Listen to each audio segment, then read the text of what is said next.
This is Tony Chairnaps, a sleepy gangster that loves napping in chairs. Laying low in Kentucky after pulling off a heist as a hired stooge for a French gang out of old Detroit, le Fromage de Lune. The world may have gone to hell around him, but he has a map and a mission. One last job for the family, if he can pull it off.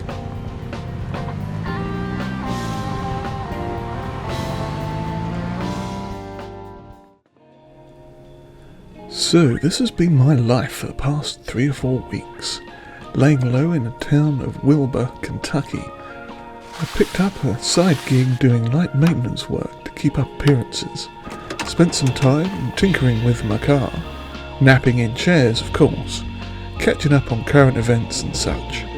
Shortly after I got set up here, I received a delivery from the family's driver, an Irishman by the name of Wheels O'Cheddar. He bought me an untraceable revolver and a map with some directions to the Louisville cemetery. Pay respects to grandmother and a gift from mum. That was clearly a code of sorts. It seemed that the family's matriarch, Brie, the big cheese Havati, had arranged some sort of covert drop, and it was my job to get down there and make the pickup. The note from Wheels said I'd be contacted by Colby or Pepper, Jack twins, with more details in about a week. Needless to say, I never got that call. The world, or at least Kentucky, went to hell in a hurry. I kept my head down during the initial panic. The military set up a checkpoint on the road out of town. The locals were being evacuated. Panic ensued. And this is where my journey begins. I smoked a cigarette as I looked down on the street below. It was deserted. Not a soul in sight. Just like last year's Invisible Man convention. But this was my chance to make a break for it. What I needed now was a plan. I'm going to need food, weapons, medical supplies, and a car.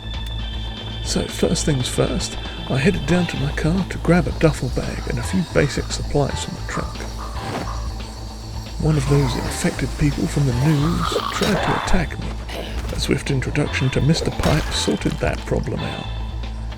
Sadly, the car was out of gas now, so off I go on foot to the gas station to the northeast. Never one to pass up a chance at some shopping, I took a quick trip through the nearby grocery store. Grabbed a quick drink and gathered up some food and other supplies for the road.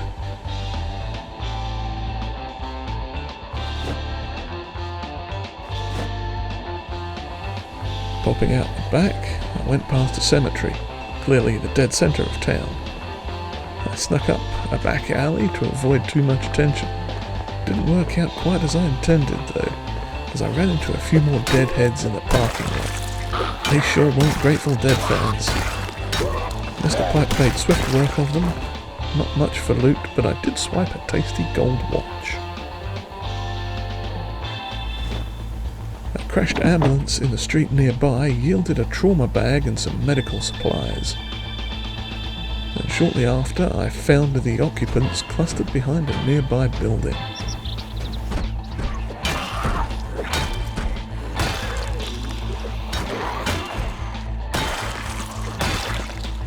I crept down the alley to the gas station.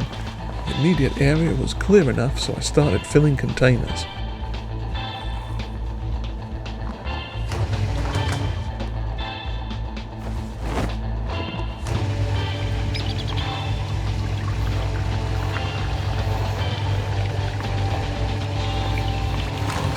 One small bottle and a gas can filled before some locals wandered over to see what all the hubbub was about.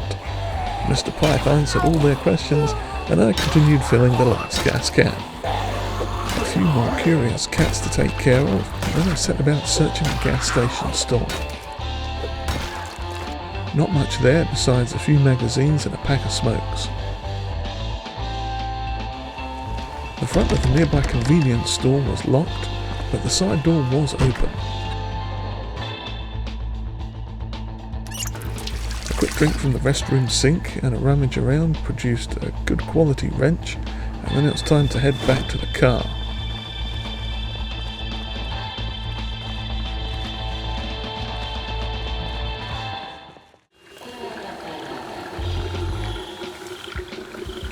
After an uneventful walk back the same way I came, I fueled up the car and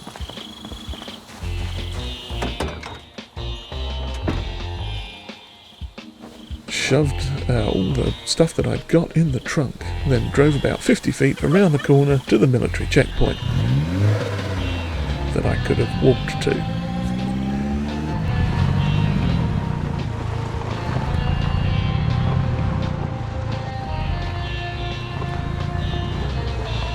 Well, the attendant at the first gate wasn't too friendly, but lucky for me, Mr. Pipe made him see things my way. And an angry mob had formed at the second gate. Before they had a chance to chew through it though, I decided to test out that revolver I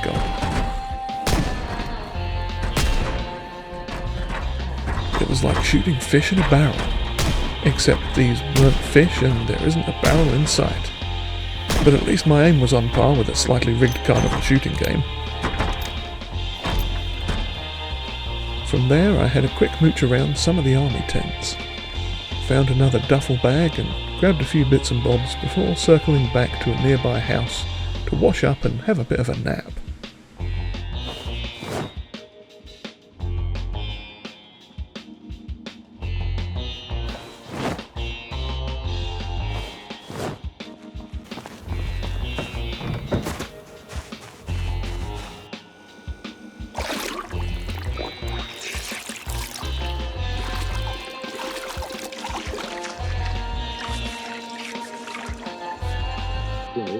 I'm 60 years old and I'm damn near died, and I'm worried about how many lives I can save before I do that. Does that what drives you in your efforts to fight in these events? The next morning I went back to finish searching the checkpoint and acquired a couple of handguns, a rifle and some boxes of ammunition. All this looting was hard work though, so I stopped off for a cheeky spot of ice cream before heading back to the house for another nap.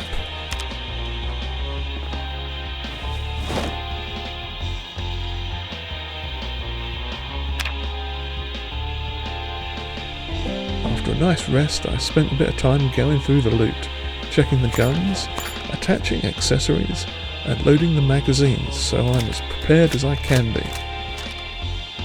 And when it was all said and done, we had a nice silenced rifle with a few magazines fully loaded. Work that arm, baby. Nice. Attached a suppressor to the Colt M1911 pistol. That's nice. It'll be good to be stealthy when we're out there in the wild. We've got a good few magazines ready to go as well.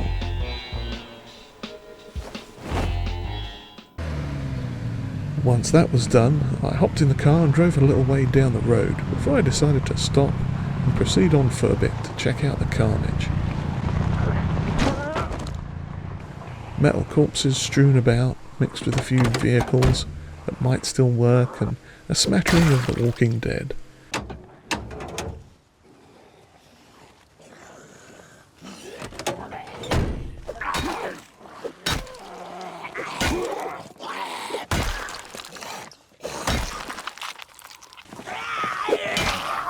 Before too long I started getting tired and a bit peckish, so I went back to the car, drove to a nearby house.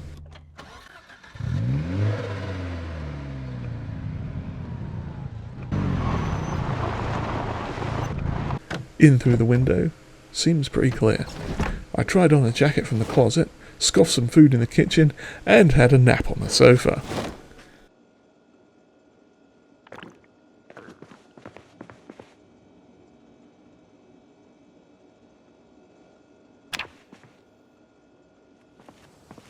I woke up in the dark. Exploring the road in the middle of the night seemed like a bad idea on paper, so I went to the car to do some inventory management. Yay, inventory management. A medical bag and food in the trunk are good. Not enough room left, so the bag of guns is on the back seat, and there's a pistol shoved in the glove box for good measure. On the way back to the house, I started thinking, maybe I need a vehicle with a bit more space. especially if I'm picking up something big in Louisville. I sat in the dining room to read some magazines and pondered this. We'll see what happens on the way. And then I had another nap. Now the initial part of the plan is complete. It's time for Tony to head out of town and start making his way to Louisville. But that was going to be easier said than done, the road out of town being littered with abandoned cars and burnt out brakes.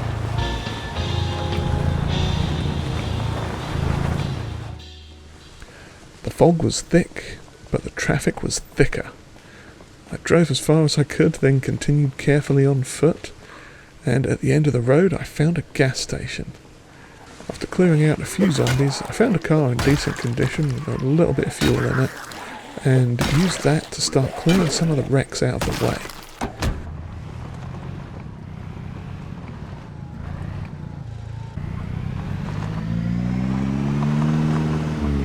After a bit of towing and pushing, I got my car fairly close to the gas station and decided to stop for a snack break and to investigate the area a bit.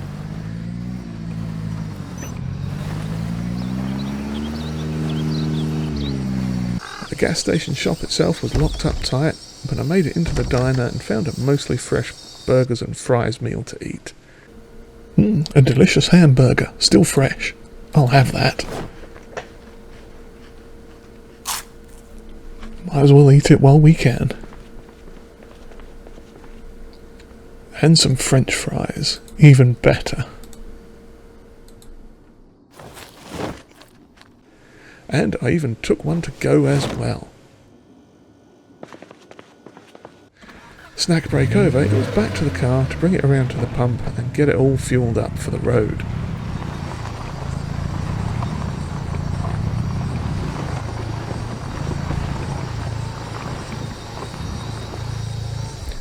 Thankfully there was still power going to the gas pumps, so that made filling the car up a lot easier. And then it was off to have a quick look at the gas station shop. I picked the lock on the shop door and went inside to check for maps. Just a pamphlet about generators that might come in handy, and not much else. So I scoffed a burrito and grabbed a sandwich as well for later. I had a quick mooch around the rest of the shop and grabbed a few more snacks just for the road. Then it was back out in the white car for a little bit more argy-bargy, some pushing and pulling of vehicles, just to clear the space for my car so I don't have too tight of an area to try and drive through. And if I'm going to damage something hitting these cars, it might as well be just some spare car that I found. But since it was in fairly decent condition, I left it down in some open space for later, just in case. Then it was back to the diner for another nap on a nice bench. Nicely refreshed, I headed back to hop in the car and make some travel plans. Let's look at the map. We are up here. We need to get all the way up here. That's where we gotta go. That is a long drive. A very long drive. Okay, so it looks like we're heading east-northeast. I started the car up and headed on the way. And I'd barely gotten through the wrecks out onto the road before. Of course. Great start, Tony. And then it was out on the open road. Now the journey was really beginning.